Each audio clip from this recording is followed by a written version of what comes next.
En Camino with Kit Hogg. Welcome back and to our review of the year. And so, in the words of journalist Tina Brown, writing on Substack, the horror laugh track of 2025 is drawing to a close, climaxing with the Brown University shooting, the Bondi Beach massacre of 15 Jews, and the grotesque slaughter of beloved Hollywood icon Rob Reiner and his wife, apparently by their own demented son. It's been 12 months of Halloween. Little did I know when I called this newsletter Fresh Hell last year that purgatory could come in so many forms, such as, she goes on to say, the gutting images of tormented civilians in Gaza, herded from one safe zone to the next, now told to be happy to return to 68 million tons of rubble that used to be home. The unforgettable video glimpse of 6 ashen-faced Israeli hostages making Hanukkah in a Hamas tunnel with a menorah of disposable cups shortly before being shot to death at close range. And the betrayal of Ukraine, one bully siding with another, who isn't still haunted by the national shame of the President of the United States rolling out the red carpet to a war criminal in Alaska, having ambushed the doughty Ukrainian war hero Zelensky in the Oval Office for not having any cards against Russia, as baby-faced boot boy J.D. Vance followed up with a drop-kick sneer, "Just say thank you." Whether Trump has a skeleton in a cupboard to which only Putin has the key, it's hard to disagree with the Financial Times editorial on the 22nd of November. The clear impression is that Trump wants an agreement as soon as possible, at whatever cost to Ukraine, at max profit for the US. 2025, the year of transactional politics. Moral aspirations are passé. The strong rule, the weak suck it up. America is making no pretense that it aspires to be a force for anything other than itself. Ronald Reagan's shining city on a hill shines no longer. The USA has hung up a sign saying it's open for business with anyone. And it's to the US we go now, to New Jersey, in fact, from where we're joined by the indefatigable Andy Wood. Andy, compliments of the season to you. Hey, Kit, it's good to hear from you. And compliments of the season to you and all the TRE listeners. Thanks for this opportunity. Well, thank you for joining us. This is our review of the year. Yes, so when we look at history, it looks grand, right? But when we zoom in, it's just a parade of absurd and touching and very human moments. So what I would like to think is that if history's written in bold print, daily life written in footnotes, this is the footnotes version of America in 2025. It's a look behind the headlines, I hope, and perhaps give the listeners a different perspective or a refreshing perspective of life in the United States over the last 12 months. Are the footnotes joined up? Yes, they are. You think so? Not necessarily, are they? I mean, events just pop out of the woodwork, don't they? I mean, they're not necessarily joined up, are they? It's a year marked, well, there's been trends, right? And the trends, if I had to pick 3 lines to illustrate 2025, it would be political upheaval, the rise and impact of AI, and multiple climate disasters. Mm-hmm. And that all kicked off in January when President Trump took office. He won the election in November 24, and immediately, day one, signed numerous executive orders, not least changing the name of the Gulf of Mexico to the Gulf of America. Not quite sure how that was a priority, but that was certainly one of the first executive orders signed. And I think it's true to say, I don't know if it's true to say about voters worldwide, but voters in America prefer strong and possibly wrong than weak and possibly right So this action of taking action and making changes on day one resonated with a lot of people and was well received, I think. So was that basically the juxtaposition of what was essentially a very weak president, or who Biden was perceived as being indeterminate, dithering, possibly senile? Yeah, I think it was. I think the ineffectual last 12, 15 months of the Biden presidency, this sort of underlined it and brought a spotlight on an alternative of somebody who takes action, who gets things done, who bangs the table and people do things, rather than Biden, who was really seen as ineffectual, possibly due to health reasons. But that was, that's how the year kicked off. That was the first week of January. January was also marked by California wildfires, which were horrendous, 50,000 acres. I mean, to give you a reference, that's roughly the size of the Sierra de la Nieves National Park. So it was a massive amount of destruction early in the year. In January? In January, yeah. Which is supposedly the wet season. Well, we are seeing climate oddities, right? And it was a massive destruction, massive amount of destruction. And then one of the things that you might remember from 24 was President Trump saying that the war in Ukraine would end in 24 hours if he was president. And I remember it well. We know that that's not happened. In fact, just this week, I thought it was very interesting. An undersea drone that probably cost $5,000 destroyed a $500 million Russian submarine. Undersea drones. Whoever thought you would see that? It's just crazy. But Zelensky went to the White House in February and was basically ambushed. I mean, it was like a public humiliation. He asked J.D. Vance quite politely, "Have you ever visited my country?" And Vance just jumped on him and said, "You should be grateful. You should be thanking the American people. We put in, treasure." And it all looked very staged. So I was never sure how that was playing on the international stage. Can I ask you how that played in the States? Yeah, because if I can just expand on that, the impression that we have on this side of the pond is that reaction to Trump is almost completely muted. We're not hearing voices that until very recently, I think, when it appears that MAGA has there's some sort of parting of the ways. But we'll come on to that. Certainly initially, everyone was just like mute. Was that in mute with horror or mute with approval? What was the reaction to the White House ambush of Zelensky? Well, that's a fair question. And I think there was a lot of outrage on one side. There was a lot of shrug shoulders, oh, well, who cares, right? It's just, international politics. And there was a group of cheerleaders who thought that it was entirely appropriate. And there is a large part of the MAGA community that doesn't think there should be any involvement in Ukraine.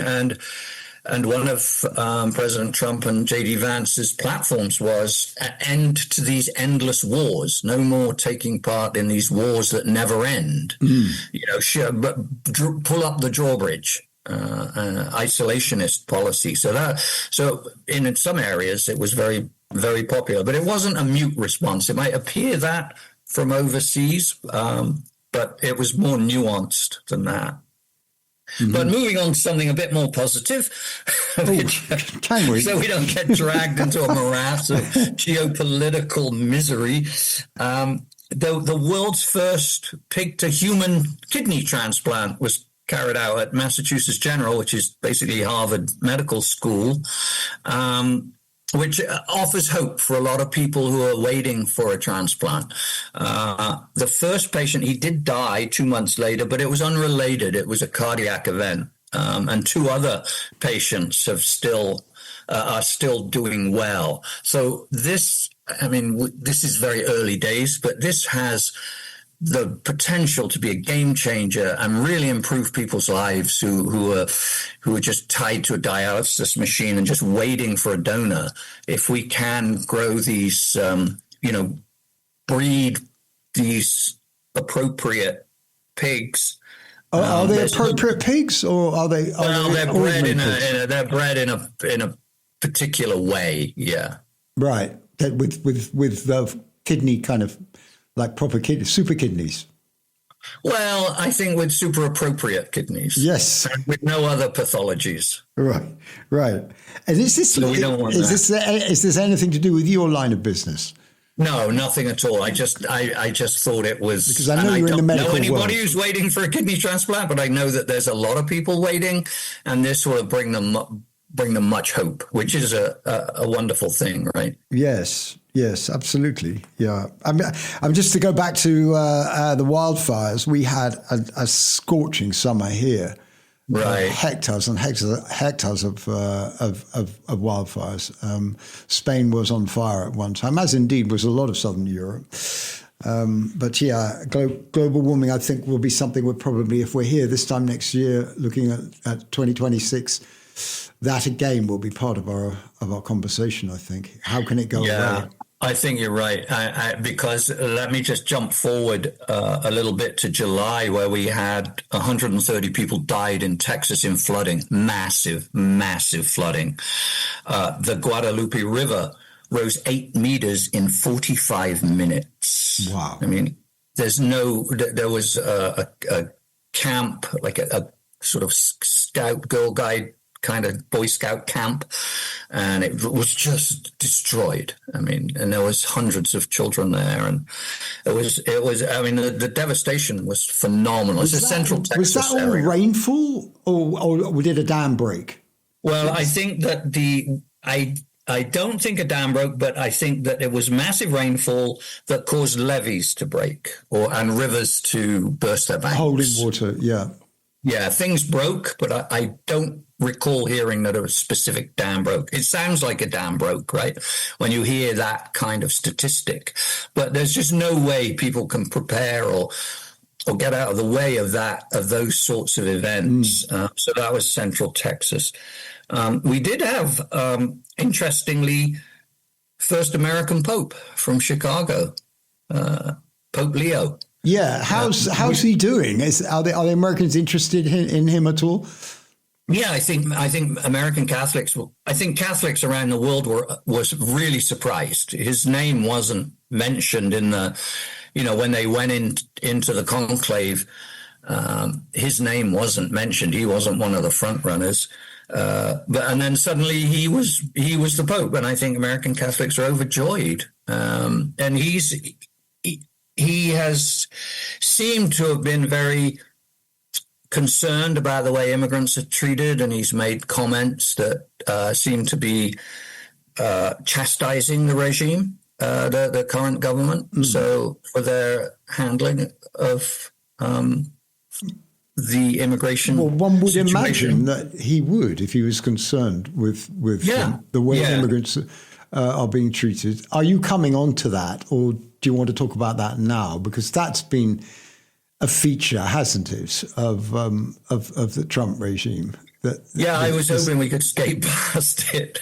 It's been so sad. I mean, there's more being spent on what they call ICE than there is on the prison service right now. I mean, they've massively funded it. They've had massive recruitment. I've heard talks about, the recruiting standards have been lowered so that just more or less anybody can get in.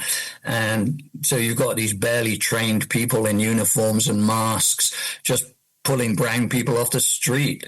And the government will tell you these are gang members, these are murderers, these are rapists. And it's just been devastating for a lot of people. There are a lot of illegal immigrants. You hear numbers between 10 and 20 million. And even though the Democrats will never say they wanted open borders, the border was very porous under Biden, and Kamala Harris was supposed to be the border czar, and it seemed did nothing. So people flooded in. There's been a mass migration from Venezuela, for instance.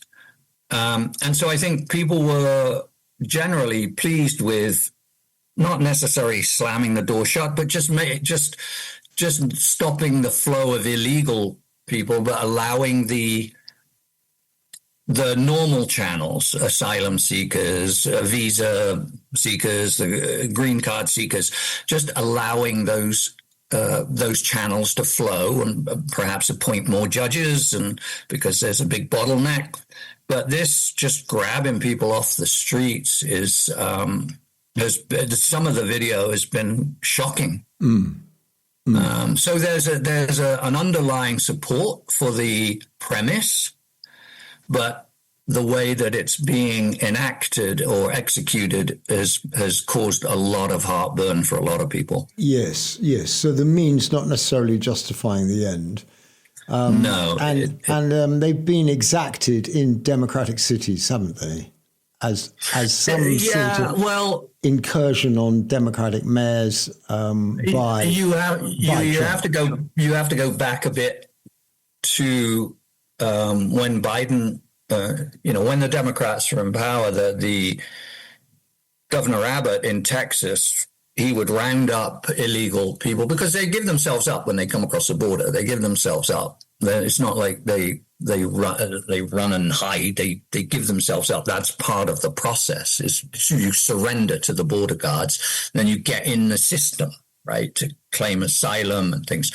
So he would put them all on buses and send them to Martha's Vineyard up in Massachusetts. Okay. He would send them to New York City. He would send them, or he put them on planes and just drop them off. So there is, if you like, a higher proportion of recent immigrants in democratic cities, but everything that this administration does will target democratic cities first. So yeah, they're getting National Guard and these ICE patrols and threats of cuts in funding if they don't do certain things. Yes. Now, and I do want to leave time to look into the future. I know I'm only halfway through the year or whatever, but I do want to leave time for the World Cup. Because we're excited. Yeah. We're excited by that, and also slightly mind-boggled by the prices, and also Trump's relationship with the president of FIFA. This is something I do want to touch on. Yeah, so there's a lot of excitement. The final is going to be in New Jersey, which is great. Meadowlands Stadium. Yeah, my good friend told me that the Link, which is the giant stadium in Philadelphia, is charging $120 to park for FIFA games. Park your car, $120. So, and then we saw this weird circus of the draw recently, where they gave President Trump the FIFA Peace Prize, which I thought was like World Wrestling nominating the next poet laureate. It just seemed odd. Apparently, right? It's big and gold, and it goes with his other refurbishments. It just seems so odd. But there's a lot of excitement. Some of the games are in Mexico, some are in Canada, and then the rest are spread out across. England play a game in New Jersey in one of the early rounds, and I've put in for the ticket prices are just ridiculous. Why? Why are they so high? I think because FIFA's one of the most corrupt organizations on the planet is my only explanation. They are getting a lot of backlash. So you can go into this drawing, you can enter into a drawing where you may get tickets. So I put in for 4 tickets, which were $220 each, which was the lowest price ticket for one of the England games in New Jersey. So we'll see. I'll know in February if I get them. not holding my breath. That's exciting. Yeah. Well, good luck with that, and Thanks. We look forward to hearing. What's the match actually? I can't remember. I can't remember. No, I think it's England v To Be Determined. Okay. They're a good team. Yeah. Yeah, they're a great side. They're a great side. Probably. Yeah. Yeah. So another couple of interesting little snippets. The 1 cent is gone. They stopped making it. The mint will no longer produce pennies.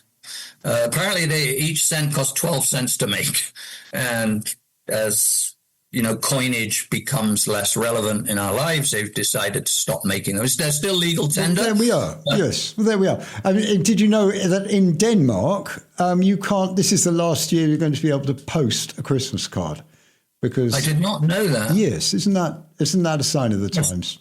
That's depressing. Well, because everybody sends emails. And what happens if you do send a Christmas card? You're not going to be able to send it via the Danish post office. You're going to have to use a private courier. Shame on that. Hans Christian Andersen must be revolving in his grave right now, I would think. But they're quite futuristic, the Scandinavians, I think. You don't have anything like that going on in the States. Did you send Christmas cards this year? Did you receive mine? No, I don't ever receive a Christmas card until mid-February for some reason. And yes, it's really quite depressing. I've sent about a Christmas card. We send about 50. Oh, do you? Well done, man. Yeah, I sent about 20. Yeah. So yeah. So one of the things that I think we've noticed is that social media, just moving on to social media, yes, is that they respond massively to cute animal stories, right? That's there seems to be two responses. One, is the animal okay? And two, this is the best thing I've read all week. Yes, regardless of what's going on in the news. Absolutely, yeah. Cute animals. They remind us that global attention is a fragile thing and easily disrupted by a llama or a monkey doing something crazy. But in this case, an otter, sea otter, who this bunch of surfers were out. This one surfer, she was on her board. She felt something nip her foot. She rolled off the board. A sea otter jumped on it, stayed on it, stole the board. He or she was on it for about 20 minutes, would snarl at anybody who came near it. So this is my board. Finally decided surfing wasn't as good as being a sea otter and jumped off. So that got a lot of attention. People found that story delightful. Yeah. And then nearer to where I am right now in Philly, we had a raccoon. Raccoons have very long nails. They're very destructive. Somehow got into a liquor store, and the whole Pennsylvania liquor store laws would be worth a show on their own. It's very Byzantine. But he or she got in there. And I did a lot of damage, just knocked stuff off and tore things up and climbed up and got very drunk. I think knocked, a bottle of Malibu off and just lapped it up. And ended up in the bathroom fast asleep, like so many of us can relate to. Right. I mean, we've all done it. Yeah. And the owner came in, was horrified by the destruction, but saw this thing asleep, called animal control. They took him away. He sobered up and they let him off in the woods. Oh. And that was a social media sensation. Yeah, right. So our attention is fragile, my friend. Yeah, no, my only real experience with raccoons was weirdly in Ukraine, where we were at an animal shelter helping and cleaning out this animal shelter. Raccoon shit it's pretty rank, I have to say. But these raccoons were like part of a private collection. And the owner had skedaddled and left them all. But I do remember a story of a friend of mine who lived in California who had a raccoon. He ran a health food store, and a raccoon got into the store where they keep grains and things like that. And he tried to attack it with a broom and just sweep it out of the room. And it climbed up the handle. Yeah, it came onto the brush and climbed up the handle. So, They've got really horrible, long, kind of sharp nails, haven't they? Very long nails because they can climb trees. And one day we were out in the backyard, and a younger one climbed up the tree, and the 4-year-old and the 6-year-old next door go, "Oh, look at that, so cute." And he's up the tree, and then he scampers halfway down the tree, sticks his hand in the birdhouse that I have there, pulls out a baby bird and eats it. Oh, he just freaked out. So raccoons have no soul, basically. Right. Okay. They like getting drunk. Yeah. That is kind of gross to eat a baby bird like that. Yeah, I had 3 of them actually. Pulled 3 of them out, and you could hear him crunching them. Oh. Just kept doing it. Kept doing it. The kids are screaming, and I turned the hose on him to try, and he could care less. Like he's like, just screw you. I'm a lunch counter. He's up to his elbows in the nest. Okay. And we were going to finish on a slightly. Is there anything more that you want to tell us, like morose, heavy things about 2025? Gun deaths are down 6%. Oh, that's good. There was only 33,000. 350 mass shootings, 22,000 suicides, 11,000 murders. And that's down, so that's a good thing. 33,000 people died in gun deaths in the US last year. Yeah. Wow. This year, 2025. 2025. Okay. Wow. That's staggering. Yeah. It's a statistic. They're trending in the right direction, but got a long way to go. Let's say that. But I would like to ask you a question. You tell me. While we're here. Ask away. Resolutions, your goals, dreams, hopes for 2026. Share them with the audience and myself. Oh, I think probably the thing that comes to mind is not to buy a house that I then regret buying. If I can achieve that in 2026, that will be kind of baseline, really. Because that seems noble and achievable. Yes, it's not terribly ambitious, actually, because in order to do that, I would have to sell the house that I've just moved into, which has been, well, jury's out on it, to put it like that. I'm afflicted by the fact that I can hear my neighbours through the wall. So living in a Andaluz pueblo can be a little bit like living in an extended apartment block, right? Where your neighbours are just a little bit too close. And I'm used to living in the campo, basically. Yeah, you're used to being a hermit. And take your headphones home. Just leave them on all day. Yes, well, I've got chainsaw headphones. I've got ear defenders, but really going to bed in ear defenders, that's, or even those bungs you put in your ears. Right. No. My daughter slept in my bed the other day. I wasn't there, but she slept in my bed with her daughter, my granddaughter. And her legacy was to leave an orange bung. An earplug. In the bed. So yeah. So nothing more ambitious than that, really. The slightly improbable thing that I will actually be moving and buying a house into next year is not likely to happen. How about you? Well, we have, funny you should ask, we have about 30 Buddhist monks marching from Texas to Washington, D.C. in the March for Peace. And they don't ask for anything. They're just walking to help promote world peace. And they ask that everybody, if you want to join them on their walk in some positive way, is to write down every day, today is my peaceful day.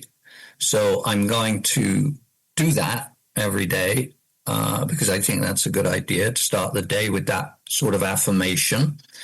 And I'm going to try and be more grateful, make gratitude more a part of my daily view of the world. And on that note, I'd like to thank you and Mari Carmen and the listeners for giving me this opportunity that I've really enjoyed over the last few years. So thank you. I'll start the year by being grateful, sincerely grateful for that. Well, gratitude is I'm grateful to you, Anne, because it's great that you can join us for our regular letter from New Jersey. And there's a word that actually comes to mind, and that is, it's allied very strongly with gratitude, and it is enoughness. Oh, is that a word? Not really, no. But, it is, enough hyphen NESS. It's when you've got a concept. It's when you've got sufficient, and you realise actually that striving for more is not necessarily in your best interest. Yeah. That's right in the same ballpark, and I embrace it. So how far have these monks got? I think I looked yesterday, and I think they were in Mississippi. Okay, right, and they have a dog with them too. So oh, lovely, yeah. So right through the winter as well, eh? Yeah, I mean, if you go on Facebook or Google or something, just look up the March for Peace. They just seem like beautiful, gentle human beings with no real agenda other than we are walking to try to promote world peace. Where did you say the end of the walk was? Washington, D.C. Okay, like in front of the White House or anything like that? Or are they... Not exactly sure of the specific location. They don't seem to be dogmatic, or they're not making speeches. They're just carrying a flag that says world peace. There's about 30 of them. Right. And actually, just to tell you that they're making sacrifices, they have a support car and a truck hit it and knocked one of the monks over, and he lost his leg. He had multiple surgeries and lost his leg about 2 weeks ago. God, right. Okay. Yeah. Well, I wonder if they'll meet the aspirant Nobel Prize winner when they get to Washington. Maybe. Whether he will join. Maybe they'll be welcomed. Whether he will join the last. He'll show them his FIFA medal. Whether he will join. Mary Carmen is pointing out that do we have to end it now? Yes, she's saying we do. We've run out of time, and Happy New Year, my friend. And Happy New Year to all the listeners. Thank you. On the note of world peace, sending you very happy. All that is good for the new year. Peace and prosperity, my friend. Thank you very much. Andy Wood with a letter from New Jersey.